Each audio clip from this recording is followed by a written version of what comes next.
এখন যেটা হয়েছে এই যে চরমোনাইয়ের সাথে জামাতের সাথে বিএনপির সাথে প্রচণ্ড কাদা ছড়াছড়ি হচ্ছে, বলেন তো এতে লাভ হচ্ছে কার? আমরা জুলাইয়ের তো 90% ঘটনা আমরা জানি না। এই কিন্তু প্রথম ইন্টারন্যাশনাল কোনো মিডিয়া যারা ফ্যাক্ট চেক করে বলেছে যে হাসিনা গণহত্যার নির্দেশদাতা। আইডিএলের ছোট ভাইদেরকে কারা কিভাবে ওখানে পাঠালো যে শহীদ জিয়ার ছবি অবমাননা করতে হবে? আমরা দেখেছি যে বিএনপি জুলাইয়ের 1 তারিখ শহীদ পরিবারকে নিয়ে বিরাট প্রোগ্রাম করেছে। এর মানে কিন্তু বিএনপি ধোয়া তুলসী পাতা না, তার চাঁদাবাজি আছে, সন্ত্রাস আছে, বলায় গণধর্ষণের মতো রিপোর্ট তার আছে। জুলাই গণ অভ্যুত্থানে শহীদদের প্রতি শ্রদ্ধা জানিয়ে শুরু করছি আমাদের আজকে সোজা সাপটা। আমি নূরে আলম আছি আপনাদের সাথে। চলমান রাজনীতি সহ নানা বিষয় নিয়ে কথা বলার জন্য আমাদের সাথে আছেন ইনকিলাব মঞ্চের মুখপাত্র শরীফ ওসমান হাদী। আমরা সরাসরি চলে যাচ্ছি হাদীর কাছে। হাদী, আপনাকে অসংখ্য ধন্যবাদ আমাদেরকে সময় দেওয়ার জন্য। ধন্যবাদ। হাদী, যে বিষয়টি আপনি নিজেও দেখছেন, আপনি নিজেও বেশ কয়েক জায়গায় বক্তব্য রেখেছেন, গত কয়েকদিন ধরে যে রাজনৈতিক সংকট চলছে এটিকে কিভাবে দেখছেন এবং এখান থেকে উত্তরণের উপায় আসলে কি? প্রথমত হলো, ধরেন এটা অত্যন্ত আমাদের জন্য এবং সারা বাংলাদেশের সকল মানুষের জন্য খুবই মর্মান্তিক যে যেই জুলাইয়ে আমরা এখন জাতীয়ভাবে উদযাপন করব, আমরা জুলাইয়ের তো 90% ঘটনা আমরা জানি না। কোন মানুষটা কিভাবে ইনপুট দিয়েছে, জীবন দিয়েছে, রক্ত দিয়েছে আজকের এই বাংলাদেশে আনার জন্য। এইটা যখন আমরা উদযাপন করব, ঠিক সেই মুহূর্তে একটা বড় জাতীয় সংকটের মধ্যে আমরা এসে পড়েছি।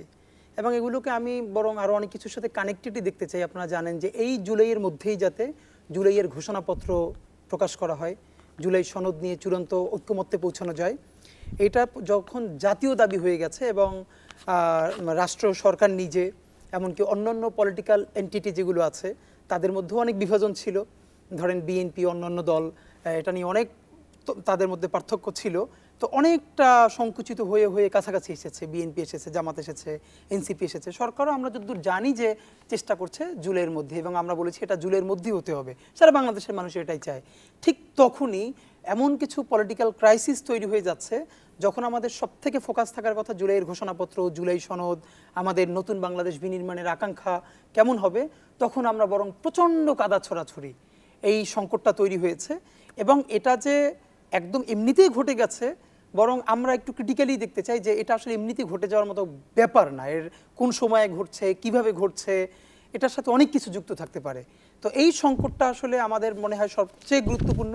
যে পলিটিক্যাল পার্টিসগুলো আছে, বিএনপি, জামাত ইসলাম, এনসিপি, যারা প্রধান স্টেক, অন্য সকল রাজনৈতিক দল, বিশেষ করে প্রধান ধারাগুলো, তারা যত সংকট, যত গালিগালাজ নিজেরা নিজেদেরকে দিক, অন্তত একটা জায়গায় তাদের বারবার বসতে হবে, প্রয়োজনের প্রতি ঘন্টায় তাদের সাথে আলাপ থাকতে হবে যে তাদের এই কাদা ছড়াছড়ির মধ্যে দিয়ে যাতে এখানে তৃতীয় কোনো শক্তি, সেটা বিভিন্ন শক্তি হতে পারে, তারা যেন এই স্পেসটা নিয়ে নিতে না পারে এবং প্রচণ্ড পলিটিক্যাল সংকট তৈরি করে বাংলাদেশকে যেন বিপদগামী করতে না পারে।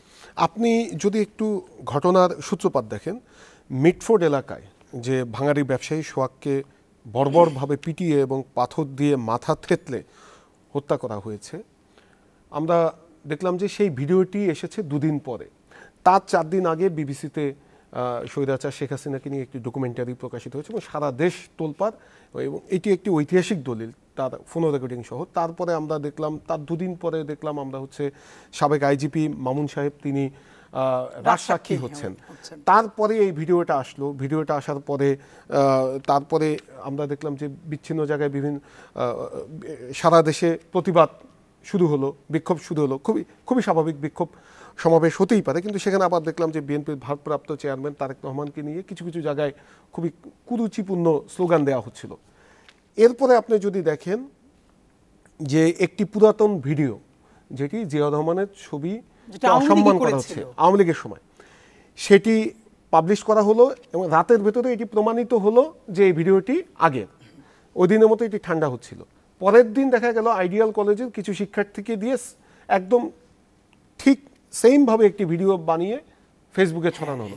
তো এখানে তো আসলে এই ঘটনা পরম্পরা দেখে কি মনে হচ্ছে না যে এখানে আসলে খুবই পরিকল্পিতভাবে একটা অস্থিতিশীল পরিস্থিতি তৈরি করার জন্য উস্কানি দেওয়া হচ্ছে? আপনি কি মনে করেন? নিঃসন্দেহে দেখেন, একটা ব্যাপার হলো, এই কথাগুলো আমরা যতই বলি এটা তো অস্বীকার করা যাবে না যে এই সোহাগ ওনাকে পৈশাচিকভাবে হত্যা করা হয়েছে। তো এটার কোনোভাবে তো আর জাস্টিফিকেশন নাই। কিন্তু ব্যাপারটা হলো এইটার ফ্রেমিংটা নিয়ে কিভাবে, যেমন আমরা অনেকবার বলেছি, আপনি খেয়াল করেন, এটা সরকার হোক, মিডিয়া হোক, যেই হোক, আমাদের প্রথম দায়টা বলেছি, এই ঘটনাটা ঘটার 48 ঘন্টার মধ্যেও আমরা কিন্তু কোনো মূলধারার মিডিয়ায় আমরা এটাকে দেখি নাই। 2-1টা পত্রিকা এটাকে ছোট করে ছেপেছে এবং সেটাও কারা কানেক্টেড সেটা বলে নাই। তো এই যে 48 ঘন্টার মধ্যে কোনো মূলধারা, আমি নিজে আবারও বলছি, কয়েকটা আমাদের যারা ভাই বন্ধুরা আছে বিভিন্ন মিডিয়ায় কাজ করে, বোঝার জন্য তাদের সাথে কথা বলেছে যে এটাকে মিডিয়া হাউস জানতো না। তো দু একটা হাউস বলেছে আসলে যে রিপোর্টাররা অত সিগনিফিক্যান্স নিয়ে আসলে ব্যাখ্যা করে নাই, যে জন্য কিছু জিনিস ছোটো আকারে এসছে। আবার কেউ কেউ বলেছে তারা এটা জানতো কিন্তু এটা বড় ধরনের সমস্যা হয় কি না। যেমন ধরেন কিভাবে সমস্যা, যে এই রিপোর্টটা এই টিভি থেকে প্রথম এসছে, তাহলে তোমাকেই ধরবো, তুমি এটা কেন সামনে এনেছো। তো এই ভয়টাও একটা ছিল। কিন্তু যেভাবে হোক এটা তো মিডিয়া থেকে ব্ল্যাক আউট ছিল। ধরেন আমরা যে হাসিনা আমলের যে মিডিয়ার প্যাটার্ন, এখন সেই মিডিয়া যদি ন্যূনতম একটু ঝেড়ে উঠতে না পারে, যে ন্যূনতম একটা প্রফেশনালিজম চর্চা করতে পারে, তাহলে আমরা যে সামনে নির্বাচন হবে সে সময় আমরা কি মিডিয়া পাবো। এবং মিডিয়া তো তখন সব থেকে গুরুত্বপূর্ণ ভূমিকা পালন করতে হবে। তো এক নম্বরে আমাদের মিডিয়ার দায়টা দেখেন, তারা কিন্তু 48 ঘন্টা, এবং যখন সামাজিক যোগাযোগ মাধ্যমে এসছে এটা প্রথম, তারপরে অ্যাক্টিভিজম শুরু হয়েছে, তারপরে মিডিয়া সেগুলো প্রচার করেছে, কিন্তু এটা কিন্তু করে নাই। দুই নম্বর, ধরেন মিডিয়া তো এটাকে ব্ল্যাক আউট করেছে, কিন্তু সরকার রাষ্ট্র তো অবশ্যই জানে যে এখানে একটা ঘটেছে। দেখেন এজেন্সি জানে না এমন কিছু নাই, এজেন্সি তো রাষ্ট্রের পার্ট। তো এই মিডিয়ার সামাজিক যোগাযোগ মাধ্যমে 48 ঘন্টা আসার আগ পর্যন্ত সরকার কেন কাউকে অ্যারেস্ট করতে পারলো না, অথবা অ্যারেস্ট করলো না, অথবা এটাকে তারা ডিসক্লোজ করলো না। তো এই যে সরকারের মধ্যে একটা অংশ অবশ্যই এই প্রবলেমগুলোকে প্রমোট করা বা জিয়ে রাখা, এটার সাথে কোনো না কোনোভাবে কানেক্টেড। ইনক্লুডিং এই সরকারের একটা অংশ মানে হলো আমরা এজেন্সিকেও বলছি, কারণ সে তো রাষ্ট্রের পার্ট, সরকারের পার্ট। সুতরাং এই ব্যাপারগুলো, এবং আমরা আরেকটা জিনিসকে রেফার কানেক্ট করি, আপনি খুব সচেতনভাবে বলেছেন। দেখেন যে এই কিন্তু প্রথম ইন্টারন্যাশনাল কোনো মিডিয়া যারা ফ্যাক্ট চেক করে বলেছে যে হাসিনা গণহত্যার নির্দেশদাতা এবং সে এই লিথাল উইপন ইউজ করতে অর্ডার করেছে, এটা কিন্তু ইন্টারন্যাশনাল কোনো মিডিয়া সে প্রথম প্রমাণ করলো। তো এইটা নিয়ে যখন তুমুল আলাপ হওয়ার কথা, তারপরে আইজিপি যখন রাজসাক্ষী হচ্ছে, এটা তো মানে বিরাট ব্যাপার, এটা তো বাংলাদেশে এই প্যাটার্নে ঘটে নাই। আপনি এটাকে নিয়ে যখন উদযাপন করবেন, পুরো ঘটনাকে সামনে আনবেন, ঠিক তখন দেখেন তো ঘটনার মোড় কোথায় ঘুরে গেল। এবং 48 ঘন্টা পরে যে ভিডিওটা সুনিপুণভাবে করা হলো, প্রশ্ন হলো যে ভিডিওটা করেছে সে তো ঘটনার সাথে সাথেই এটা কোথাও না কোথাও ছাড়ার কথা, কেন সেটা 48 ঘন্টার পরে, জুমার পরেই? এর মানে এখানে একটা মেকানিজম আছে।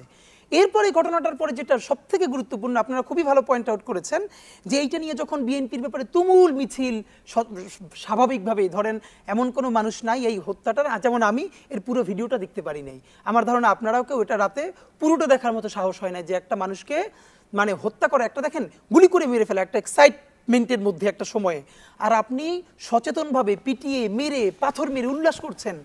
ঠিক এইটার পরের প্রতিবাদের এগেনস্টে এই ভিডিওটা কোত্থেকে আসলো, যে শহীদ জিয়াকে যেই ভিডিও শেখ হাসিনা মানে হাসিনার আমলে আওয়ামী লীগ তাকে অবমাননা করেছে, সেইটা জামাতের উপর চাপিয়ে দেয়া। এর মানে এই যে একটা পলিটিক্যাল, মানে প্রথমে আমি এমন একটা কাজ করবো যেটা বিএনপি ঝামেলায় পড়বে, প্রচুর রিয়াকশন হবে, জনরোষ তৈরি হবে, এরপরই আবার সেইটার বিরুদ্ধে এমন একটা করবো যাতে বিএনপি মনে করবে সেটা জামাত করেছে অথবা এনসিপি করেছে। এই যে ভিডিওটা সামনে আনা, এরপর তো বিএনপি রিয়াক্ট করেছে, স্বাভাবিকভাবেই করবে। এরপর কিন্তু আবার প্রমাণিত হলো যে না, এই ছবিটা কিন্তু ঠিকই পরের দিন আমাদের আইডিএলের ছোট ভাইদেরকে কারা কিভাবে ওখানে পাঠালো যে শহীদ জিয়ার ছবি অবমাননা করতে হবে। তো এই ঘটনার পরম্পরায় সর্বশেষ দেখেন বিএনপি স্বাভাবিকভাবে রাজপথে তারা যেভাবে প্রতিবাদ করেছে, এই প্রতিবাদের যে ভাষা, এটা কিন্তু বাংলাদেশের যারা বিএনপিকেও পছন্দ করে, শুধু ভোটার বা পছন্দ করে তার ত্যাগের কারণে, কিন্তু কর্মী না, তারাও কিন্তু আহত হয়েছে। তার যে বডি ল্যাঙ্গুয়েজ, তার যে অ্যাটিটিউড, অলমোস্ট এটা আওয়ামী অ্যাক্টিভিজমের যে প্যাটার্ন সেটার সাথেই সেইভাবে রিয়াক্ট করেছে। এখন যেটা হয়েছে, এই যে চরমোনাইয়ের সাথে, জামাতের সাথে, বিএনপির সাথে প্রচণ্ড কাদা ছড়াছড়ি হচ্ছে, বলেন তো এতে লাভ হচ্ছে কার? বাংলাদেশ মানুষ প্রচণ্ড হতাশ হয়ে যাচ্ছে। তা আমি একটা জিনিস বুঝতে পারছি না, যে বাংলাদেশের পলিটিক্যাল পার্টিজের যারা প্রধান, যারা একদম প্রথম দিকে, তারা কি ন্যূনতম এটুকুন বোঝে না যে আজকে বিএনপি, আজকে জামাত, আজকে এনসিপি, তারা দেখেন পলিটিক্যাল পার্টি তো যদি সবাই একই টনে কথা বলে তাহলে তো একটা পার্টি হলেই পারতো না, সবার ভিন্ন পলিটিক্স থাকবে, একজনের সাথে একজনের প্রচণ্ড ডিবেট থাকবে, ঝগড়া থাকবে, কিন্তু ন্যূনতম সম্মানবোধ। আমি আজকে বরং বলতে চাই, এটা আমরা খুব সচেতনভাবে খেয়াল করেছি, গত 3 মাসের মধ্যে সম্ভবত বিএনপির প্রধান তরফে কেউ জামাত ইসলামীর প্রধান, ধরেন আমির, তাকে নিয়ে কেউ বাজে কমেন্ট করে নাই, মানে একদম প্রথম সারির। এবং জামাত ইসলামের তরফে আমি খেয়াল করেছি বিএনপির একদম টপমোস্ট যে লিডারশিপ, তাদের ব্যাপারে কোনো বাজে মন্তব্য করা হয় নাই। এবং এটা কখন ঘটেছে, যখন আমরা দেখলাম তারেক রহমান সাহেব এবং জামাতের আমির ওনারা লন্ডনে একটা বসলেন। আর দেখেন যে যার পলিটিক্সটা করবে, কিন্তু এই যে পার্টিগুলোর মধ্যে সবাই বাংলাদেশপন্থী রাজনীতি করবে, ন্যূনতম একটা বোঝাপড়ার জায়গা, যে ভাই আমরা সবাই যত ঝগড়াঝাটি করি এই জায়গা নিয়ে আমরা কখনো কথা বলবো না, এই পর্যন্ত পৌঁছাবো না। তো আমি তো বরং মনে করি এই যে শহীদ জিয়াকে নিয়ে যে বাজে স্লোগান দেওয়া হলো, ইভেন তারেক রহমান সাহেবকে নিয়েও, এখন দেখেন সিস্টেম হলো সামহাও একজনে কোথাও একটা স্লোগান ধরলে এরপর এটা কিন্তু ছড়িয়ে যায়, কিন্তু এই স্লোগানটা কাউকে না কাউকে দিয়ে তো কাউকে ধরাতে হয়েছে। এখানে বিষয়টা হচ্ছে কি, বিএনপির পক্ষ থেকে যেটি যুক্তি যে তারা যে সমাবেশ করেছে, যে স্লোগান দিয়েছে, এখন গত কয়েকদিন ধরে তো তাদেরকে নানাভাবে তাদের একদম শীর্ষ নেতৃত্বকে নিয়ে নানাভাবে নানা শিষ্টাচার বহির্ভূত স্লোগান দেওয়া হচ্ছিল। এখন তারাও তো আসলে বসে থাকবে না, তাদের পক্ষ থেকে যেটি কিন্তু আমি যেটি জানতে চাচ্ছিলাম যে এর পেছনে যখন আমাদের এই বিষয়গুলো নিয়ে আলোচনা হওয়ার কথা, যখন পুরো মাসব্যাপী আপনি দেখেন রাজনৈতিক দলগুলো জুলাই গণঅভ্যুত্থানে শহীদদেরকে নিয়ে নানা কর্মসূচি দিচ্ছে, সরকার দিচ্ছে, আমরা বিভিন্ন গণমাধ্যমেও জুলাই গণঅভ্যুত্থানে শহীদদেরকে নিয়ে কাজ করা হচ্ছে, সেই সময়ে পুরো মোড়টা অন্যদিকে ঘোরানো, এখানে আপনি কি মনে করেন যে এখানে খারাপ লাগলো কি জানেন, আগে এতদিন বলতাম যে মিডিয়াগুলো জুলাই অভ্যুত্থানকে ওভাবে গণঅভ্যুত্থানকে কাভারেজ দিচ্ছে না বা অত সিগনিফিকেন্স নিয়ে। তো এই যে রিসেন্ট সময় দেখলাম যে না, এই যে পুরো জুলাই মাসে প্রত্যেকটা টিভি, প্রত্যেকটা মিডিয়াই এটাকে যথেষ্ট চেষ্টা করছে কিভাবে আনা যায়। এই সময় পলিটিক্যাল পার্টিসগুলো কাজ কি, যে তারা এইটাকে নিয়ে ফোকাস থাকবে, এবং শুরুটাও কিন্তু করেছিল। আমরা দেখেছি যে বিএনপি এই জুলাইয়ের 1 তারিখে শহীদ পরিবারকে নিয়ে বিরাট প্রোগ্রাম করেছে, জামাত করছে, এনসিপি করছে, দারুণ। এখন কথা হলো এইসবের পরেও এখানে যে একটা ষড়যন্ত্র আছে, ধরেন আমি তো এটাকে খুব কানেক্ট করতে পারি যে বিএনপি প্রথম দিকে জুলাইয়ের ঘোষণাপত্র, জুলাইয়ের সনদ, এই ব্যাপারগুলো নিয়ে জনতার যে দাবি এটা থেকে অনেক দূরে ছিল।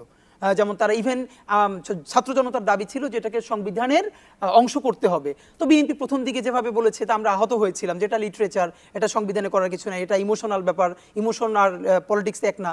কিন্তু আমরা যখন দেখলাম যে বিএনপি যখন জুলাই কেন্দ্রিক রাজনীতির কাছাকাছি আসছে, মানে বিএনপি কনভিন্সড হয়েছে যে না, এটাকে সংবিধানের তফসিলে রাখা যায়, গত সপ্তাহে তারা এটা বলেছে, এবং আমরা তখন খুবই হ্যাপি হয়েছি যে বিএনপি প্রথমে এটার ব্যাপারে খুবই নেতিবাচক কথা বলেছে, তারা যখন সংবিধানের তফসিলে রাজি হয়েছে আমরা সবাই বলে কই এবং প্রচণ্ড যেটাকে প্রেশার দিয়ে আমরা তাদেরকে সংবিধানের প্রস্তাবনায় রাজি করাতে পারবো।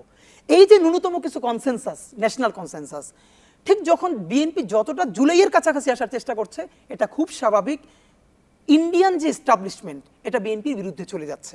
এটা খুল্লাম খুল্লা বলতে কোনো সমস্যা নেই, কারণ দেখেন এইখানে ফ্যাসিবাদের আইকন হাসিনার পতন হয়েছে, এখানে কিন্তু ইন্ডিয়ান হেজিমনির পতন ঘটে নাই, এখানে কিন্তু তাদের এস্টাবলিশমেন্টের পতন ঘটে নাই। দেখেন হাসিনা একজন ব্যক্তি, এক ব্যক্তির জন্য ইন্ডিয়া তার সমস্ত স্বার্থ জলাঞ্জলি দিবে না, এটা খুব নর্মাল। তো হাসিনার পতন হয়েছে, তাদের তো আরও অনেকগুলো জায়গায় কাজ করতে হবে, আর এটাও সব বাস্তবতা। ধরেন আজকে বিএনপি তো বড় দল, ইভেন জামাত ইসলামও যদি সে ক্ষমতায় আসার মতো হয়ে ওঠে, তাকেও তো ইন্ডিয়া প্রশ্ন ডিল করতে হবে। মানে আপনার 3 দিকে সে আছে, তার সাথে আপনার ডিপ্লোমেসি চালিয়ে যেতে হবে না? তো এই চালিয়ে যাওয়ার ব্যাপারে আমাদের কথা কি? আমাদের কথা হলো এই যে এই সরকারের অনেক খারাপ কাজের মধ্যে অথবা দুর্বলতার মধ্যে একটা ভালো কাজ কি, সেটা হলো সে ইন্ডিয়ার সাথে যখন কথা বলছে তখন মানে সে তাবেদার হিসেবে না, প্রতিবেশী রাষ্ট্র হিসেবে ওই সমান সম্মান নিয়ে কথা বলছে। আমরা তো এটাই চাই যে ভারত আমাদেরকে সম্মানজনক প্রতিবেশী হিসেবে ট্রিট করুক, আমরা তার সেবা দাস না। তো এই যখন জায়গাটা বিএনপি, দেখেন আমরা তো এটা বুঝতেই পারি যে বিএনপির একটা অংশ আওয়ামী লীগের সাথে ইন্ডিয়ার সাথে ওই নেগোসিয়েশনটা যাচ্ছিল, এবং সামাও তাদের তরফে চাপও ছিল যে আপনারা এভাবে করেন, অথবা আওয়ামী লীগকে এতটুকুন স্পেস যদি দেন তাহলে আমরা আপনাকে হেল্প করব, তারা এভাবে চেষ্টাও করেছে। কিন্তু বিএনপি যখন দেখলো যে বিএনপির যে মূল সাপোর্টার তারাই আহত হচ্ছে তার এই স্ট্যান্ডে, তো তারা হয়তো এটা চিন্তা করে জুলাইয়ের পক্ষে বেশি অ্যাক্টিভিজম শুরু করেছে, এবং জনতার দাবি যেটা, এবং যখনই সে বেশি বেশি জনতার কাছে আসছে তখনই কিন্তু তার বিরুদ্ধে এই স্ট্রাকচার্ড, আই রিপিট, এর মানে কিন্তু বিএনপি ধোয়া তুলসী পাতা না, তার চাঁদাবাজি আছে, সন্ত্রাস আছে, বলায় গণধর্ষণের মতো রিপোর্ট তার আছে। এই সব সত্ত্বেও এর মানে আমাদের প্রশ্ন হলো সে এইরকম একটা হত্যাকাণ্ড কি সেদিনই করেছে না আরও করেছে? তখন তো সামনে আসে নাই।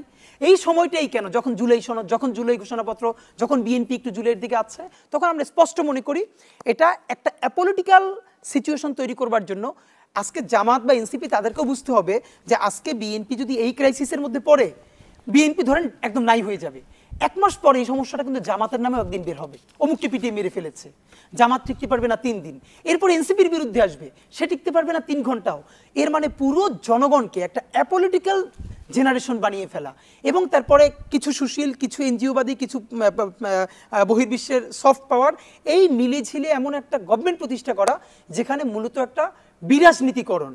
তো আমরা বলেছি কি, আমরা প্রচণ্ড গালিগালাজ করে বকাঝকা করেও এই রাজনীতিবিদদেরকেই জুলাইয়ের পক্ষে রাখতে হবে, ইনসাফের পক্ষে রাখতে হবে, কিন্তু বিরাজনীতিকরণ তো ভালো জিনিস না। কারণ আমরা তো 1/11-এর এক্সপিরিয়েন্স দেখেছি কি হয়েছে। এবং আপনাকে সবথেকে ভয়াবহ ব্যাপার বলি, যদি বিরাজনীতিকরণ করা যায় সেটার মধ্য থেকে সবথেকে বড় বেনিফিটেড হবে আওয়ামী লীগ। এই বিরাজনীতিকরণের মধ্য দিয়ে আওয়ামী লীগ কি একসময় ব্যাক করবে, কারণ 1/11 কিন্তু বিরাজনীতিকরণ হয়েছিল, তার ফলাফল ভোগ করেছিল কে? আওয়ামী লীগ।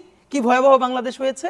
তো এইটা আমাদের পলিটিক্যাল লিডার্সদের বোঝা উচিত যে আপনার ন্যূনতম একটা জায়গায় কনসেনসাস। হ্যাঁ, এখন একটা কথা, এখন আপনি জামাত বা এনসিপি তো বলবে যে ভাই তারেক রহমান সাহেবের বিরুদ্ধে যে এইভাবে বাজে স্লোগান হয়েছে, এইটা আমরাই যে দিয়েছি এর কোনো প্রমাণ আছে? এই জন্য ব্যাপার হলো যে কোনো স্লোগান, কোনো অ্যাক্টিভিজম এক্স্যাক্টলি কার কাছ থেকে উঠতেছে এইটা শতভাগ কনফার্ম না হয়ে, ধরেন আওয়ামী লীগেরই একজন অথবা যারা ষড়যন্ত্র করছে তাদেরই একজন প্রথমে এনসিপির হয়ে বা জামাতের হয়ে বিএনপির বিরুদ্ধে এভাবে উস্কে দিল, পরের দিন বিএনপির হয়ে জামাতের বিরুদ্ধে উস্কে দিল, এরপর নিজেরা প্রচণ্ড মারামারি করলো, জাতির রাষ্ট্র ধ্বংস হয়ে গেল, মধ্যে বেনিফিটেড হবে কে? এটুকুন পলিটিক্যাল বুঝ আমাদের থাকতে হবে। পিয়ার পদ্ধতি আমরা দেখছিলাম যে ইসলামী আন্দোলন তারা এই পিয়ার পদ্ধতির দাবি প্রথম জানায়, পরে জামায়াতে ইসলামীও সেটিতে সমর্থন দেয় এবং দুদিন আগেও তারা বলেছে যে জাতীয় সংসদ নির্বাচনে ভোটের অনুপাতে আসন বন্টন পদ্ধতির থাকতে হবে। আপনি কি মনে করেন? এখানে আইডিয়া হিসেবে ধরেন, প্রথমত আইডিয়া হিসেবে এটা সুন্দর, তাতেও যে ছোট দলগুলো আছে তাদেরও একটা রিপ্রেজেন্টেশন হবে সংসদে, এবং সংসদটা আরও একটু কালারফুল হবে, এবং পৃথিবীতে বিশেষ করে স্ক্যান্ডিনেভিয়ান রাষ্ট্রগুলোতে অনেক জায়গায় এই প্র্যাকটিসটা আছে। কিন্তু ফ্যাক্ট হলো, দেখেন আমার রাজনৈতিক বাস্তবতা, আমার আর্থসামাজিক বাস্তবতা আমাকে চিন্তায় নিতে হবে যে কি অবস্থা। প্রথমত ব্যাপার হলো, আমি যদি আমার ওপিনিয়ন বলি, সেটা হলো বাংলাদেশের আর্থসামাজিক বাস্তবতা সংসদের নিম্নকক্ষে, আমরা এখন ধরে নিচ্ছি, আমরা যেটুকু বুঝতে পারছি আমাদের পার্লামেন্টে আপার হাউস আর লোয়ার হাউস হবে, যে উচ্চকক্ষ নিম্নকক্ষ। এখন এই উচ্চকক্ষ নিম্নকক্ষ যদি হয় এবং নিম্নকক্ষে যদি আপনি পিয়ারে যান, দেখেন আইডিয়ালি এটা খুব ভালো। যে এখন এটা কেন ভালো আমি আপনাকে বলছি। ধরেন এখন বাংলাদেশে এক এলাকায় 2 লাখ ভোটার, সাপোজ, কম সংখ্যা বলছি যাতে মানুষ বুঝতে পারে, তো একজনে 1,01,000 পেয়েছে, আর একজনে 99,000 পেয়েছে, এমপি হয়ে আসবে কে? 1,01,000।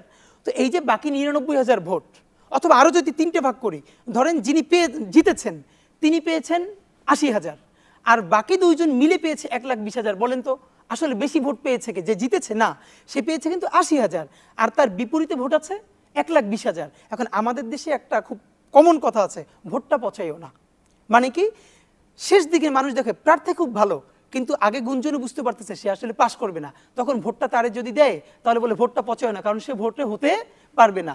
এই জন্য সে ওই যে সবাই যে দিচ্ছে হয়ে যাবে তাকেই ভোটটা দিয়ে দেয়। ব্যাপার হলো, যদি পিআর করা যায় তাহলে ভোট পচার কোনো অপশন থাকবে না। কেন?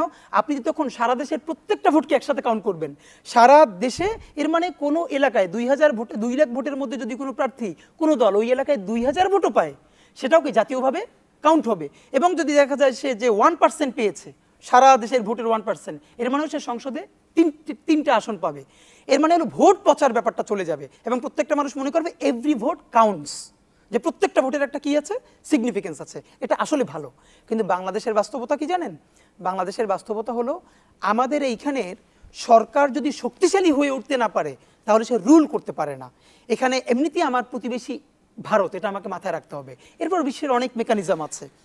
যেই দেশে 10 কোটি টাকা 15 কোটি টাকা দিয়ে একজন এমপিকে কিনে ফেলা যায় নিজের দলের বিপক্ষে ভোট দেওয়ার জন্য, এই প্র্যাকটিস তো আমাদের মধ্যে আছে। তখন হবে কি, এই পিআর পদ্ধতিতে এককভাবে কোনো দল 150 আসন পেয়ে সরকার গঠন করতে পারবে না। আইদার 110 পাবে বা 120 পাবে, তারপর অনেকের সাথে 5টা-10টা করে কোয়ালিশনে যেতে হবে। এই কোয়ালিশনে যাওয়ার পর 6 মাস 1 বছর পর পর দেখবেন তার কোয়ালিশন ভেঙে যাচ্ছে। এই কোয়ালিশন ভেঙে গেলে কি হবে? যদি 150টা তার নিশ্চিত না থাকে, সে তো সরকারে থাকতে পারবে না। তাহলে দেখবেন 6 মাস 1 বছর পর পর তার সরকার ভেঙে পড়ছে, আবার নতুন নির্বাচন লাগবে অথবা তোড়জোড় লাগবে। এবং তখন হবে কি, তৃতীয় শক্তি, সেটা বহির্বিশ্ব হতে পারে, এজেন্সি হতে পারে, আরও বিভিন্ন, তারা বারবার ওই ছোট ছোট দলগুলো তাদেরকে বিভিন্ন টোপ দিয়ে এটার বিরুদ্ধে দাঁড় করিয়ে দিবে। এর মানে স্থিতিশীল কোনো সরকার আমাদের দেশে ফাংশন করতে পারবে না। এখন দেখেন পৃথিবীর প্রত্যেকটা দেশে, বিশেষ করে তৃতীয় বিশ্বের দেশগুলোতে, যেই সরকারটাই আসুক, মিনিমাম তার ডিউরেশন যেটা থাকুক 4 বছর 5 বছর, খুবই স্থিতিশীলতার সাথে দেশকে এগিয়ে নেওয়ার জন্য এই সময়টা পার করতে পারা জরুরি। মানে সে মনে রাখবে যে আমি 5 বছরের জন্য নির্বাচিত হয়েছি অথবা 4 বছর, এই 4 বছর আপনি দেখেন, আপনি যে কোনো একটা বাড়ির কাজও যদি ধরেন, আপনার তো হিসাব থাকতে হয় যে আমি এখান থেকে শুরু করে কাজটা শেষ পর্যন্ত এই সময়। তো আপনি যদি প্রতি 3 মাসে মিস্ত্রি বদলান, আপনার তো কেউ ধরতে পারবে না। তো বাংলাদেশে যেটা হবে, আমাদের আর্থসামাজিক ব্যবস্থা, আমাদের নৈতিকতা এমনভাবে এটাকে করা হবে যে কোনো সরকারি, সেটা বিএনপি হোক, জামাত হোক, ইভেন চরমনাই ইসলামী আন্দোলন তারা যে বলছে, তারাও যদি সরকার গঠন করে তাহলেও রান করতে পারবে না, কারণ বারবার সরকার পড়ে যাবে, তো স্থিতিশীলতা থাকবে না। তো বাংলাদেশের প্রেক্ষাপটে আমি যেটা বলি যে এখন পর্যন্ত আমাদের নিম্নকক্ষে পিআর করার মতো সামাজিক বাস্তবতা আমাদের হয় নাই, বরং আমাদের প্রস্তাবনা হলো উচ্চকক্ষে অবশ্যই পিআর করতে হবে, একদম পিআর ছাড়া না, অবশ্যই উচ্চকক্ষে পিআর লাগবে। কেন?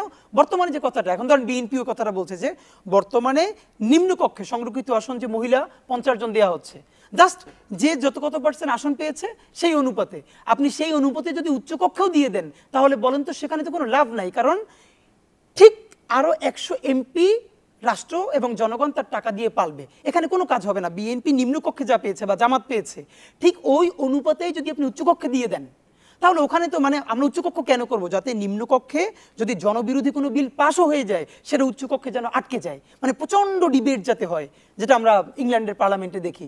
তো আপনি যদি সেটার মধ্যে পিআর ঘটাতে না পারেন, তাহলে হবে কি, ধরেন এখানে আপাতত বিএনপি মেজরিটি পেয়েছে, তো সে তো উচ্চকক্ষেও মেজরিটি, তো উচ্চকক্ষে মেজরিটি পেলে ওখানে তো পাঠানোর উপরে মানে ওটা অটোমেটিকলি পাস হয়ে যাবে।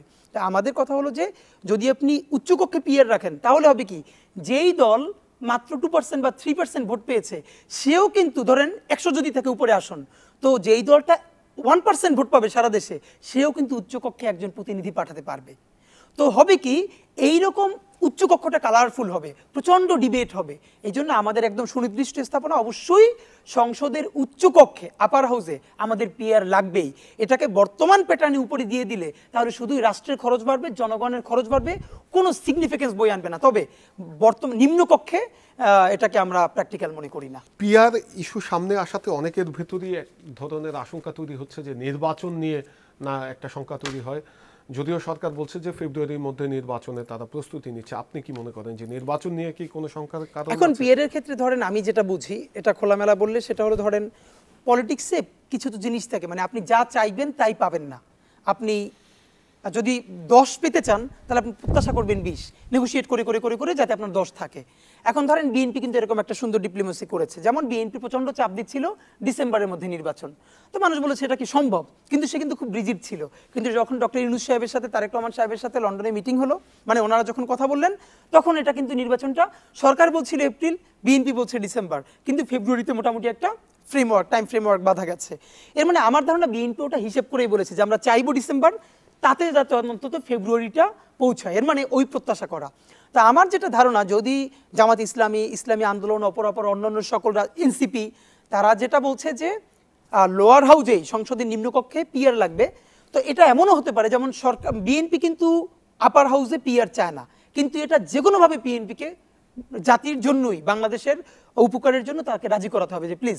তখন বিএনপি যেহেতু উপরে চাচ্ছে না, উপরেও চাচ্ছে না, তো সেই হিসেবে যদি পুরো বিরোধী জোট তারা নিম্নকক্ষে চেয়ে থাকে, তাহলে আমার ধারণা এই নেগোসিয়েশনের মধ্যে যদি এমন হয়, কারণ পলিটিক্স মানেই হলো নেগোসিয়েশন, ডিলিং, প্রচুর ঘন্টার পর ঘন্টা নিজেরা বসতে হবে, দিনের পর দিন বসতে হবে।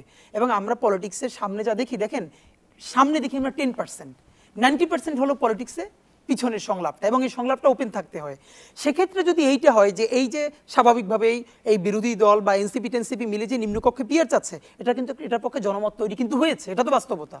তো এই জনমতকে সম্মান দেখিয়ে যদি বিএনপির কাছ থেকে অ্যাটলিস্ট উচ্চকক্ষে পিআর আদায় করা যায়, আমার মনে হয় এটাও তো একটা ভালো ডিলিং হতে পারে, যে আপনারা দিচ্ছেনই না, আমরা চাইলাম একদম নিম্নকক্ষে, তো বিএনপি বলুক ভাই আপনারা চাচ্ছেন নিম্নকক্ষে, আমরা বলছিলাম একদমই চাই না, ঠিক আছে তাহলে আসেন মধ্যবর্তী জায়গায় থাকি, আপনারা নিম্নকক্ষের পিআর থেকে সরে আসেন, আমরা উচ্চকক্ষে পিআর রাজি হই। তো আমার মনে হয় এটা তো হতে পারে, এটা তো ভালো, কিন্তু সেই পলিটিক্সটাই হচ্ছে কিনা এটা হলো দেখবার বিষয়। বিএনপি নিয়ে আপনি সম্প্রতি একটি বক্তব্য দিয়েছিলেন যে তাদেরকে পুরনো ধারার রাজনীতি থেকে বের হতে হবে।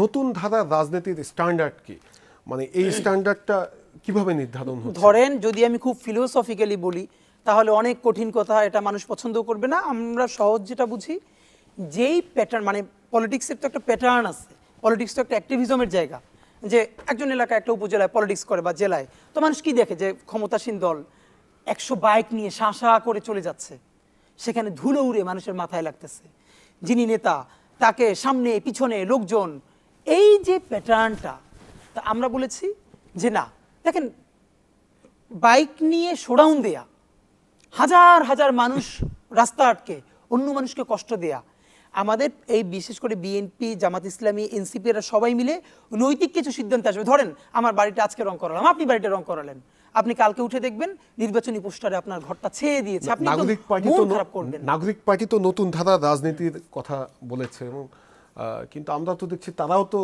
একই শোডাউন দিচ্ছে। এখন এখানে দুইটা ব্যাপার দেখেন, এইখানে ধরেন আমি যদি বলি বর্তমান এনসিপি যে পথসভাগুলো করছে, এটা কিন্তু দারুণ একটা সিগনিফিকেন্স আছে, আপনি যদি খেয়াল করেন। সিগনিফিকেন্সটা হলো তারা কিন্তু কোথাও সমাবেশ করছে না। ইভেন এনসিপির একদম শুরুর দিকে সার্জিস আলম যখন পঞ্চগড়ে একটা বড় শোডাউন দিয়েছে, আমার মনে আছে এটা নিয়ে সব থেকে প্রথম দুই একজন যে সরব হয়েছে তার মধ্যে আমি একজন ছিলাম, যে নতুন রাজনৈতিক বন্দোবস্তের কথা বলে তুমি এরকম শোডাউন দিতে পারবা না, এবং সে সরি হয়েছে। তাকে এই যে আমরা প্রেশার তৈরি করতে পারলাম, তাকেও সরি বলতে হয়েছে, তার পার্টির কাছেও বলতে হয়েছে। এইটাই হলো জনগণের চাপ, যে সেটা তুমি বিএনপি হও, জামাত হও, এনসিপি হও, কেউই প্রশ্নের ঊর্ধ্বে নয়। এবং আমরা গতকালকেও বলেছি তারেক রহমান সাহেবও সমালোচনার ঊর্ধ্বে নয়, বরং আমরা এটা চাই যে তারেক রহমান সাহেবের সামনে বসে এই মিডিয়া যেন তাকে প্রচণ্ড প্রশ্ন মানে জর্জরিত করতে পারে। হাসিনার সামনে যেরকম তেলের ড্রাম নিয়ে বসতে হতো সেটা না, বরং তাকেও জনগণের সামনে, যে ধরেন ইউএস প্রেসিডেন্টের, এইটাই তো ইউএসের কিছু জায়গা, যে ইউএস প্রেসিডেন্টকে একদম সাংবাদিকদের সামনে যে মিস্টার প্রেসিডেন্ট বলে আগে পরে কিছু বলা লাগে না, প্রশ্ন করতে পারছে। আমরা ওইটুকুন চাই যে বিএনপি যদি 300 আসনের 300 আসন জিতেও ক্ষমতা আসে, তবুও তার নিজের কল্যাণে, জাতির কল্যাণে তাকে ওই স্পেস তৈরি করতে হবে যে তারেক রহমান সাহেবকে নাম বলার আগে তারুণ্যের অহংকার আরো 10টা অ্যাডজেক্টিভ বলে বলতে হবে না, শুধু বলবে মিস্টার তারেক রহমান, আমরা আপনার কাছে এটা জানতে চাই। এই যে প্র্যাকটিসটা, এই প্র্যাকটিসটা আমাদের সবার মিলে করতে হবে। এবং এটা বরং এটা নিশ্চয় জন্য আমি আপনাদের মাধ্যমে আজকে একটা বিনীত অনুরোধ জানাই রেখে, এটা বিএনপির প্রতি এটা, এবং এই দায়টা বিএনপিকেই করতে হবে, কারণ তারা যেহেতু দাবি করে তারা সব থেকে বড় দল এবং জুলাইয়ের সব থেকে বড় স্টেক হোল্ডার, সুতরাং কিছু নজির তাকে স্থাপন করতে হবে। আপনি যেমন বলছিলেন যে তারেক রহমান সাহেবেরও কিন্তু পোস্টার নিয়ে অথবা তার নামেও বাজে স্লোগান দেওয়া হচ্ছিল, এখানে কিন্তু একটা কারণও আছে। ধরেন শুধু ষড়যন্ত্র না, সবকিছু ষড়যন্ত্র দিয়ে হলে হবে না, এর কিন্তু কিছু ইম্প্যাক্ট আছে।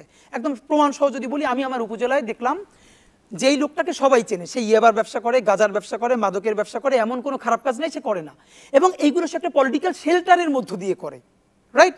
আওয়ামী লীগের সময় করেছে, বিএনপির সময় বিএনপি দিয়ে করবে।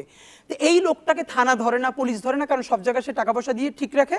এবং আগে সে কি করেছে, এই যে ধরেন সোজা সবটা বললে, শেখ মুজিবের যে এইবার জনরোষের শিকার হতে হলো, এইটা কিন্তু ইভেন বেগম জিয়া পর্যন্ত তার সারা পলিটিক্যাল ক্যারিয়ারে শেখ মুজিবকে নিয়ে তো কখনো কোনো খারাপ কথা বলেন নাই। ইভেন আমি দেখেছি জামাত ইসলামের মতিউর রহমান নিজামী, তিনিও যখন টিভিতে বক্তৃতা করছিলেন, তিনি বলেছেন বাংলাদেশের স্বাধীনতার স্থপতি, এটুকুন সম্মান দিয়েছেন। কিন্তু বাংলাদেশের জনগণ ঠিক কোন কারণে এই যে এত রোষে তার ভাস্কর্যগুলো ভেঙে চুরমার করে দিল? আপনি কি মনে করেন এটা ষড়যন্ত্র? না, এর কারণ মানুষ দেখেছে তাকে, যেই লোকটা ইয়াবার ব্যবসা করে, গাজার ব্যবসা করে, মাদকের ব্যবসা করে, গুলি করে, হত্যা করে, সেই লোকটার সমস্ত ক্রাইমকে ঢেকে দিচ্ছে এই ছবিটা ব্যবহার করে, এটা দিয়ে সে লেজিটিমেসি। এর মানে সে এইটাকে সিম্বল হিসেবে মনে করছে যে এই সিম্বলটা হলো সকল অপরাধকে ঢেকে দেওয়ার সিম্বল, আয়নাঘর, গুম, খুন, ধর্ষণ, হত্যা, এগুলোকে পার পেয়ে যাওয়ার সিম্বল। সুতরাং ওই সিম্বল ভেঙে ফেলতে হবে, ব্যক্তি না। একই কাজ এখন ওই লোকটা যে এতদিন শেখ মুজিবের ছবি বইয়ে বেরিয়েছে, এখন সে হঠাৎ করে এখন বিএনপির ছবি, কার ছবি? শহীদ জিয়ার ছবি, বেগম জিয়ার ছবি, তারেক রহমান সাহেবের ছবি দিয়ে সে পোস্টার করছে।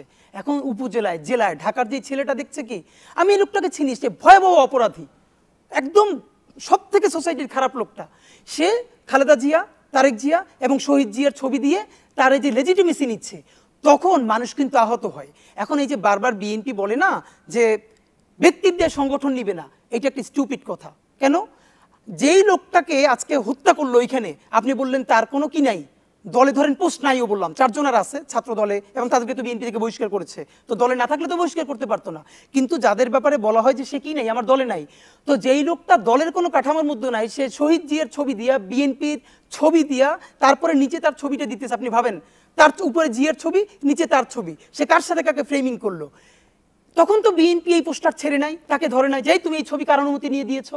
এর মানে যেই ভয়াবহ অপরাধীটা আপনার ছবিকে সেল করে তারপরে সে এম্পাওয়ার্ড হচ্ছে, ক্ষমতায়িত হচ্ছে, মানুষকে মারতে পারতেছে, তখন তো আপনি জনরোষের শিকার হবেন। জনরোষের শিকার আপনার কারণে হবেন, হবেন ওই ব্যক্তির কারণে। আপনাদের মাধ্যমে বিনীতভাবে আমি বিএনপির তারেক রহমান সাহেবের প্রতি একটা অনুরোধ জানাতে চাই, উনি যদি এটা করতে পারেন, বাংলাদেশের পলিটিক্স বদলে যাবে। সেটা কি? উনি কালকে অর্ডার করবেন, বিএনপি সারা বাংলাদেশে জানিয়ে দিবে যত পলিটিক্যাল পোস্টার আছে একমাত্র বিএনপি যে অফিসিয়াল পোস্টারগুলো করে, এই পোস্টারের বাহিরে বিএনপির যত কর্মী হোক, যা ইচ্ছে তাই হোক, তারা যত পোস্টার করবে, প্ল্যাকার্ড করবে, ফেস্টুন করবে, এখানে শহীদ জিয়া, বেগম জিয়া এবং তারেক রহমানের ছবিকেও রাখতে পারবে না। তুমি পোস্টার করতে চাই, যা ইচ্ছে তাই মনে চায় নিজের নামে করো, তুমি শহীদ জিয়া, বেগম জিয়া এবং তারেক রহমানের নাম সেল করতে পারবে না। আপনি দেখেন বাংলাদেশের রাজনীতির একটা বড় ধারা বদলে যাবে। একমাত্র তাদের ছবি ব্যবহার করতে পারবে বিএনপি অফিসিয়ালি যদি কোনো পোস্টার করে। কিন্তু আপনি এটাও করবেন না, এলাকার সব থেকে বদমাইশ লোকটারে আপনার ছবি ব্যবহার করতে দিবেন, কিন্তু সে যখন অপরাধ করবে তার দায়টা আবার নেবেন না, এটা তো আপনি পারবেন না। আপনি যদি তাকে ওই খারাপ কাজ করার বৈধতা দিয়ে থাকেন আপনার ছবি ব্যবহার করে, তার দায়টাও আপনাকে নিতে পারতে হবে। জাতীয় নাগরিক পার্টি আমরা জুলাই গণঅভ্যুত্থানে নেতৃত্ব দিয়েছে, তাদের একটি বড় অংশ এই দলটি গঠন করে এবং তারা এই পুরো জুলাই মাস জুড়ে পথ সমাবেশ করছে বিভিন্ন জেলায় এবং সেখানে ভালো সারাই পাচ্ছে আমরা ছবিতে যেটি দেখছি। তাদের যে এই যে পথ সমাবেশ অথবা তারা যে নতুন ধারার রাজনীতি করছে, কিন্তু সেই নতুন ধারার রাজনীতিতে তাদের এখনকার যে কর্মসূচি এটি আরও আগে করা প্রয়োজন কতটুকু ছিল, এবং তারাও তো দেখছি যে একটা সমালোচনা আছে যে তারাও হচ্ছে তাদের রাজনীতির পেছনে বেশি সময় না দিয়ে তারা অন্য দল কি করলো তাদের অনেকে সেটি নিয়ে বেশি সময় পার করে। এক্স্যাক্টলি। দেখেন আমি এনসিপিতে, যেমন অনেকেই জানে হয়তো, আমি কিন্তু নাগরিক কমিটির কেন্দ্রীয় সদস্য ছিলাম, কিন্তু আমি এনসিপিতে যাই নাই। না যেও আমি যেটা বলেছি দুটো কথা। দেখেন, বিএনপির শত সমস্যা থাকা সত্ত্বেও বিএনপিকে ভারতীয় আধিপত্যবাদ মোকাবেলায় আমাদের লাগবে। এর মানে তার ভুলগুলোকে শুধরে দিয়ে চাপে রেখেই তাকে আমার লাগবে, তাকে পলিটিক্স থেকে নাই করে দেওয়ার চিন্তা খুব ভুল। একইভাবে বলেছি এনসিপিকেও সফল হতে হবে যে কোনো পর্যায়ে। এই সফলতা মানে বলছি না আগামী নির্বাচনে তার 100 আসন জিততে হবে, মানে তাকে পলিটিক্সটা করতে হবে। ধরেন এনসিপির মতো একটা ফোর্স, সে যদি জনগণের সাথে কানেক্টেড থাকতে পারে তাহলে অটোমেটিকলি তো বিএনপি ভালো হতে বাধ্য হবে। যখন সে মনে করবে যে না, আমার বিরুদ্ধে একটা ভালো ফোর্স আছে, আমি যখন বাজে কাজ করব, আমি যখন জনতার বিরুদ্ধে যাব, তখন সে উঠে যাবে, তখন সে নিজেকে হেদায়েতে রাখতে বাধ্য হবে। এনসিপির যেটা, আমি এনসিপি ম্যান না হয়েও আমি গত 6 মাস ধরে আমরা বারবার বলেছি, বাংলা মোটরে শাহবাগে পলিটিক্স দাঁড়াবে না, মানুষের দুয়ারে দুয়ারে যেতে হবে। আমরা ইনকিলাব মঞ্চ এই আওয়ামী লীগ নিষিদ্ধের দাবি নিয়ে খুবই ছোট ক্যাপাসিটি, আপনি আমাদের জানেন, আমরা বাংলাদেশের প্রতিটা বিভাগে হাজার হাজার মানুষের সাথে জনসংযোগ করেছি, ঘন্টার পরে ঘন্টা হেঁটে। আমরা ইনকিলাব মঞ্চ থেকে এই যে ঢাকায় যে প্রোগ্রাম হয়েছে তার আগে আপনারা জানেন, এবং প্রচুর সারা আমরা পেয়েছি। আমরা সেই মডেল থেকে বলেছিলাম হাসনাতদেরকে, নাহিদদেরকে সব কিছু ছেড়ে সারা বাংলাদেশের মানুষের সাথে মিশতে হবে। হ্যাঁ, তারা এটা গেছে, খুব ভালো রেসপন্স পাচ্ছে, এটা খুবই ভালো। হ্যাঁ, এটা আরও আগে যেতে পারলে ভালো হতো, তবে এটাও তো সত্য। ধরেন পলিটিক্স গুছানো, পার্টি, এগুলোর জন্য পয়সা দরকার, এটা কিন্তু বিরাট ব্যাপার। মানে পলিটিক্সে আমরা যত মুখের কথা বলি, এখানে বসে টকশো করি, এইটা একটা ব্যাপার। আর হলো আমার কিন্তু একটা ছেলে রিক্সা আসলেও তার 50 টাকা ভাড়া দিতে পারতে হয়, তো এইটা গুছিয়ে যাওয়া, হ্যাঁ তারা আগে করতে পারলে আরও ভালো হতো। বাট এখন যেটা শুরুটা করেছে, তাদের প্রতি শুধু একটাই কথা, সমস্ত চাঁদাবাজি এইগুলো থেকে দূরে থেকে শতভাগ সততার সাথে তারা যদি এই রাজনীতিটা করে যেতে পারে, মানে শুধু লোক দেখানোর জন্য না, সত্যিকারেই এটা যদি করে যেতে পারে, আপনি লিখে রাখেন আগামী 10-20 বছর পর বাংলাদেশের পলিটিক্সের অত্যন্ত গুরুত্বপূর্ণ স্টেক হোল্ডার হয়ে উঠবে তারা, তাদেরকে উপেক্ষা করতে পারবে না কেউ। কিন্তু এর মধ্যে অনেক ট্র্যাপ পড়বে, লক্ষ লক্ষ টাকা, কোটি কোটি টাকা, আরও অনেক কিছু। তাদের জীবনটা হতে হবে মাটির মতন, মানুষকে দেখানোর জন্য না, একদম রিয়েলি থেকে ফিল করাতে হবে যে তোমার জীবন চেয়ারের ওপাশে যে বসে আছো আর আমি এ পাশে, খুব বেশি পার্থক্য আমার নাই, আমার জীবনে সব কিছু ওপেন থাকতে হবে। এইটা যদি করা যায়, জনগণ দেখেন অনেক ভুল না জনগণ মাফ করে দেয়, কিন্তু আর্থিক অসততা এগুলো মানুষ মাফ করতে চায় না, মানুষ খুব কষ্ট পায়। আর এইটা যদি দেখ, বিএনপি খুব বেশি প্রত্যাশা আমাদের কাছে নাই, কারণ তারা পুরনো রাজনৈতিক পুরনো ধারার দল, যা আমাদের কাছে আমাদের খুব প্রত্যাশার নাই। কিন্তু আমাদের প্রত্যাশা হলো যারা নতুন বাংলাদেশের স্বপ্ন দেখাতে চেয়েছিল তারাও যদি ঘুরে ফিরে তাদের মতো হয়ে যায়, ওইটা হলো আমাদের আফসোসের জায়গা। সুতরাং তাদেরকে যদি সততার সাথে দাঁড়িয়ে থাকতে পারতে হবে যে একটা ভোট পাইয়েন না পাই, একটা আসন পাইয়েন না পাই, যেটা সত্য ওটা বলবোই বলবো, যা সঠিক মনে করি ওটা বলবোই বলবো। দেখেন রাজনীতিটা ভাই 5 বছরের না, আগামী নির্বাচনের না, রাজনীতি সারা জীবনের, আগামী 50 বছরের। তারা যদি এটার উপরে দাঁড়িয়ে থাকতে পারে তাহলে ভবিষ্যতের রাজনীতি তাদের। এখন ব্যাপার হলো তারা এটা কতদিন করতে পারে। ইনকিলাব মঞ্চের ভবিষ্যৎ কি? আপনারা কি রাজনৈতিক দল হবেন নাকি আপনারা এই যে সাংস্কৃতিক অথবা প্রেসার গ্রুপ হিসেবে আছে? একটা এখানে আমরা খুব ক্লিয়ার করেছি, ইনকিলাব মঞ্চ কোনোদিন পলিটিক্যাল পার্টি হবে না, এটা আমাদের খুবই ক্লিয়ার জায়গা। তাহলে কি আমরা রাজনীতি করি না? কে বলেছে আমরা রাজনীতি করি? আমরা জুলাইয়ের রাজনীতি করি, কিন্তু আমরা দলীয় রাজনীতি করি না। অনেকেই বলে না যে আমরা রাজনীতি বুঝি না, আমরা সাংস্কৃতিক। এটা একটা খুবই 2 নম্বরই কথা। এটা হলো ওই যে আগের ছায়ানট দিচির মতো, যে আমরা কিছু রাজনীতি বুঝি না, কিন্তু আমরা খালেদা জিয়ার বাড়ি ঘেরাও দেওয়া বুঝি। তো খালেদা জিয়া অবরোধ রাখলে মানুষের কষ্ট হয়, এই জন্য তোমরা খালেদা জিয়ার বাড়ি ঘেরাও দেওয়া বোঝো। হাসিনা হেলিকপ্টার থেকে গুলি করলে মানুষের কষ্ট হয় না, তখন তোমরা ঘেরাও দেওয়া নাই কেন গণভবন? সুতরাং আমাদের ব্যাপারে এই 2 নম্বরই নেই, হিপোক্রিসি নেই। আমরা বলি আমরা প্রচণ্ড রাজনীতি সচেতন। আমাদের রাজনীতিটা হলো বাংলাদেশের স্বাধীনতা, সার্বভৌমত্ব এবং ভারত সহ সকল আধিপত্যবাদের বিরুদ্ধে। সকল দলকে আমরা প্রেসারে রাখতে চাই। হ্যাঁ, আমরা এই কাজগুলো কালচারালি বেশি মুভ করতে চাই, এবং আমরা সেখানেও মনে করি এই যে পলিটিক্স, পলিটিক্যাল ভয়েস, এটা কালচারেরই অংশ। হ্যাঁ, আমরা যদি কখনো পলিটিক্স করি সেটা ভিন্ন পার্টি হতে পারে, আমাদের ভিন্ন উদ্যোগ হতে পারে, কিন্তু ইনকিলাব মঞ্চ যেটা একদম এক্স্যাক্টলি চাই, সে বাংলাদেশপন্থী একটা সাংস্কৃতিক সংগ্রাম এবং সাংস্কৃতিক বিপ্লব চাই। সেটা শুরু হলো এখন, সেটা আমাদের এই জীবদ্দশায় আগামী 10 বছর, 20 বছর, অথবা আমাদের 3 জেনারেশন পরেও হতে পারে, কিন্তু আমাদের একদম চাওয়াটা হলো মননে মগজে বাংলাদেশপন্থী একটা সাংস্কৃতিক জাগরণ, যেটা চীনে হয়েছিল কালচারাল রেভলিউশন। আমাদের স্বপ্ন হলো ওটা, যে আমরা একটা কালচারাল রেভলিউশন করতে চাই। আপনি নিজে নির্বাচন করার ঘোষণা দিয়েছেন সামাজিক যোগাযোগ মাধ্যমে, এবং আপনি বেশ কয়েক জায়গায় বলেছেন যে শাহবাগ এলাকা থেকে আপনি নির্বাচন করতে চান। সেটি কি স্বতন্ত্রভাবে নির্বাচন করতে চান নাকি কোনো দলের হয়ে? হ্যাঁ, এটা আমি স্বতন্ত্র, এটা আমি বলেছি যে শাহবাগ মানে যেটা ঢাকা 8, এখানে আমি নির্বাচন করতে চাই এবং সেটা স্বতন্ত্রভাবেই করতে চাই। তবে সেক্ষেত্রে বলেছি, যেমন ধরেন কোনো দলই তো আমাদের, দেখেন বিএনপিকে আমরা বকা দেই, আবার তার ভালো কাজের প্রশংসা করি, জামাত ইসলামকে বকা দেই, ভালো কাজের প্রশংসা করি। এর মানে এই জায়গাটা তো আমরা মেনটেন করি, যার যেটুকুন ভালো বলি।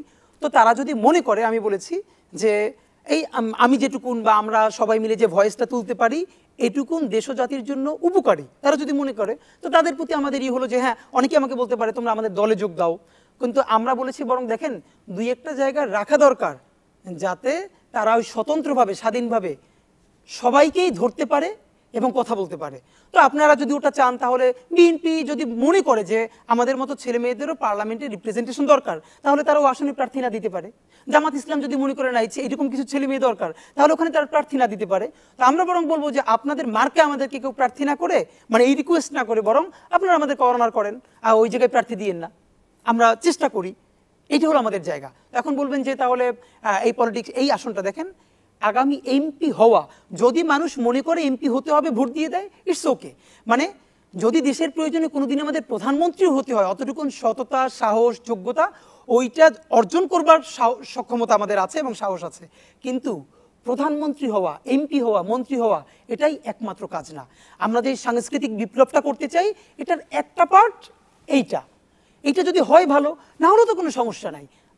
আমি যেমন ইলেকশনটা কেন শুধু করতে চাই পুরনো প্যাটার্নে যারা নির্বাচন করে তাদের নির্বাচনটাকে কঠিন করে তোলবার জন্য। ধরেন আমি তো খুব ক্লিয়ার, আমি ভোটটা করলে কিভাবে করব আমি জানি। কোনো সমাবেশ হবে না, 100 বাইকের শোডাউন হবে না, অনেকগুলো গাড়ি নিয়ে কোনো মিছিল হবে না, একদম একটা হ্যান্ড মাইক নিয়ে 50 জন 100 জন নিয়ে, শুধু হাতে লিফলেট থাকবে, আমরা মানুষের দুয়ারে দুয়ারে যাব, আমরা 50 জন 100 জন নিয়ে কথা বলবো, আমরা ছোট ছোট টিম যাব, হাতে শুধু একটা প্ল্যাকার্ড থাকবে, এবং পুরোটা জনগণের পয়সায়। একদম একটা ওয়েবসাইট করব এবং ক্রাউড ফান্ডিং, যে আমাকে আপনারা যারা হেল্প করতে চান এইখানে ডোনেট করেন, প্রতিদিন কত টাকা আসলো এবং কত টাকা খরচ করলাম সেটা প্রতিদিন ওয়েবসাইটে দিয়ে দিব।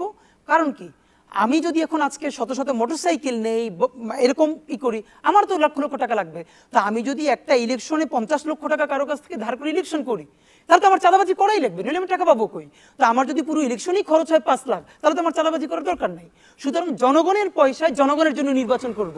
হারলেও আমার বিজয়, জিতলেও বিজয়, হারার কিছু নাই। কারণ আমাদের এই পলিটিক্সটা যদি মানুষ মাঠে দেখে, তখন বিএনপি, জামাত, অন্যান্য দল, তাদেরকে তো ভোটাররা প্রশ্ন করবে, কিরে ওরাও তো করতেছে, ওরা তো এরকম শোডাউন দিচ্ছে না, ওরা তো রাস্তা বন্ধ করছে না, ওরা তো ধুলে উড়িয়ে যাচ্ছে না, তাহলে তোমরা পারছো না কেন?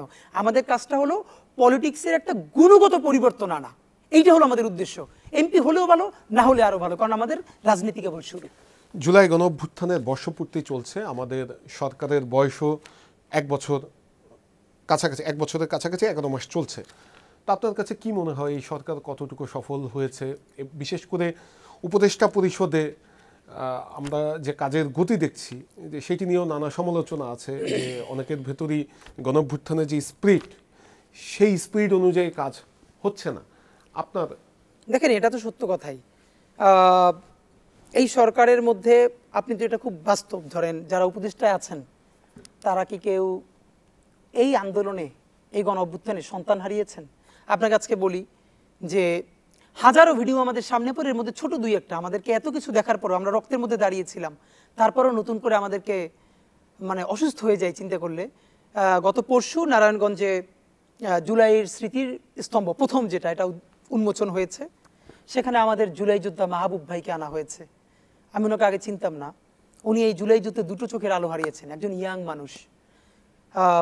ওই যখন জুলাই স্তম্ভটা উন্মুক্ত করা হয়েছে, উনি পাশে গিয়ে, ওনার চোখ নাই, উনি হাত দিয়ে স্পর্শ করে এই জুলাই স্তম্ভটাকে ফিল করবার চেষ্টা করছেন। আপনি ভাবেন, আপনি ছবিটা দেখলে আপনি নিতে পারবেন না। একটা ইয়াং মানুষ দুটো চোখ হারিয়ে গেছে, ছুঁয়ে দেখবার চেষ্টা করছে। একটা ছেলে দুটো চোখই হারিয়ে গেছে, ওর একটা ইন্টারভিউ এসছে, ও বলেছে যে আমার একটা চোখ একটু ভালো করে দিতে পারেন, দুটো চোখ না হলেও যাতে একটা চোখ আমি দেখতে পারি, আমার মায়েরে দেখতে মন চায়। আপনি চক্ষু বন্ধ করে ভাবেন, এই কথাটা আপনার সন্তান, আপনার ভাইকে বলতেছে, আপনি তো নিতে পারবেন না। তো এই উপদেষ্টা পরিষদের মধ্যে জুলাইয়ের সরাসরি স্পিরিট ধারণকারী কয়জন লোক আছে? অল্প কয়েকজন, বাকিরা তো বিভিন্ন কোটায় বিভিন্ন সিস্টেম এসছে। সুতরাং যার সন্তান শহীদ হয়েছে, যে নিজে আহত হয়েছে, তার স্পিরিট আর বিভিন্ন কোটা থেকে এসে সরকার পরিচালনা করা, তার স্পিরিট তো এক হবে না। সুতরাং এটা আমাদের সব থেকে ব্যর্থতা হলো, এটা আমাদের সামষ্টিক ব্যর্থতা। আমরা তো বিপ্লব করতে পারি নাই। আজকে বিপ্লব করলে তো এই পুরো কাঠামো পরিবর্তন করতে পারতাম। তো আমরা না বিপ্লব করতে পেরেছি, না গণ অভ্যুত্থানের ফসল ঘরে তুলতে পেরেছি। এই জন্য আমরা বলি আমরা এখনো বিপ্লবের ফেজে আছি। যা আমরা করতে পারলাম না, আপনি লিখে রাখেন, আজ হোক, কাল হোক, 10 বছর পরে হোক, এর চূড়ান্ত স্ফুলিঙ্গ একদিন চলবেই, যদি আমরা আবার আমাদের সেই বাংলাদেশে, আগের বাংলাদেশে ফিরে যাই। তো এই সরকারের তো এটা ব্যর্থতা, সে কিভাবে করবে? সে তো এখন পর্যন্ত জুলাই ঘোষণাপত্র, সরকার পলিটিক্যাল পার্টিগুলোর সাথে বসার চেষ্টা করছে, গুড, কিন্তু তার সমস্ত দায়বদ্ধতা কি শুধু রাজনৈতিক দলের সাথে? এই আন্দোলনের, এই অভূতপূর্ব বিপ্লবের বা গণ অভ্যুত্থানের একমাত্র স্টেক হোল্ডার কি পলিটিক্যাল পার্টি? এর প্রধান স্টেক হোল্ডার 1500-র অধিক শহীদ পরিবার, 22,000-এরও অধিক অন্ধপঙ্গু। আপনি শহীদ পরিবারের সাথে বসেন না, আপনি পঙ্গু ভাইদের সাথে বসেন না, আপনি বারবার রাজনৈতিক দলের সাথে বসছেন, তাদেরকে বুঝান, তারা রাজি হলে ভালো, রাজি না হলে আপনি গণভোটে দেন যে আমি এই নিয়ে জুলাই ঘোষণাপত্র করতে চাই, এই জিনিস রেখে জুলাই সনদ করতে চাই। জনগণ যদি আপনাকে পাস করে, আপনি করবেন, না করলে আপনি ছেড়ে দিবেন।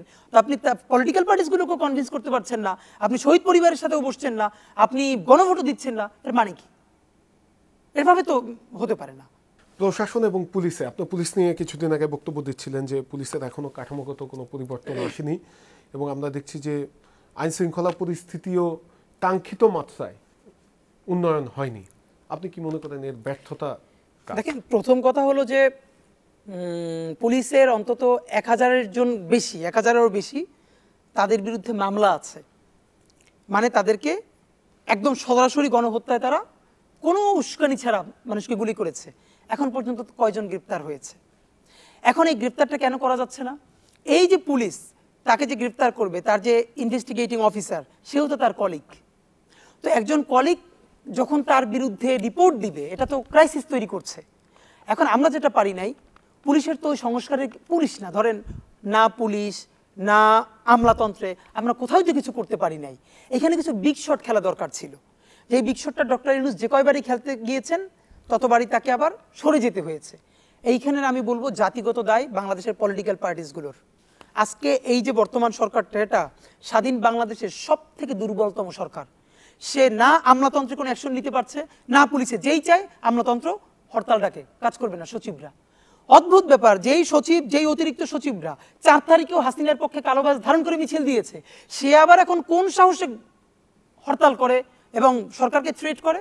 মানে যখনই তাকে আপনি সাইজ করে ফেলবার কথা আপনি করেন, এখন উল্টো সে আপনাকে দৌড়ানি দিচ্ছে প্রত্যেকটা জায়গায়। এর মানে যখন সুযোগ ছিল, এবং এই সিচুয়েশনের একমাত্র সরকার দায়ী না, বাংলাদেশের রাজনৈতিক দলগুলোর দায়ী আছে, এবং বড় একটা দায় বিএনপির। আমরা হাতে পায়ে ধরে বলেছিলাম, দেখেন অন্তত 2টা বছরের জন্য আপনারা সবাই মিলে একটা জাতীয় সরকার করেন। আপনি ভাবেন, আজকে এই সরকারটা যদি, এই সরকারের মধ্যে বিএনপি থাকতো, জামাত ইসলামী থাকতো, ছাত্ররা থাকতো, সবাই মিলে, এইটা হতো ইতিহাসের সব থেকে শক্তিশালী সরকার। আমলা সোজা হয়ে যেত, পুলিশ সোজা হয়ে যেত, মৌলিক সংস্কার হয়ে যেত, এবং ইতিহাসের সেরা কিছু সিদ্ধান্ত আমরা এই সময় নিতে পারতাম। এখন এই সরকারের সাথে কোনো পলিটিক্যাল এন্টিটি নাই, যখনই সে আমলার বিপক্ষে যায় তখন তারা বিএনপির সাথে সম্পর্ক রেখে বলে, কারণ সে জানে এই সরকার তো আছে 6 মাস, তারপরে তো বিএনপি আসবে। সে বিএনপির সাথে নেগোসিয়েশন করে এই সরকারের বিরুদ্ধে দাঁড়ায়, বিএনপি কিছু করতে পারে না। কখনো জামাতের সাথে নেগোসিয়েশন করে, কখনো মানে হচ্ছে না তো কিছু।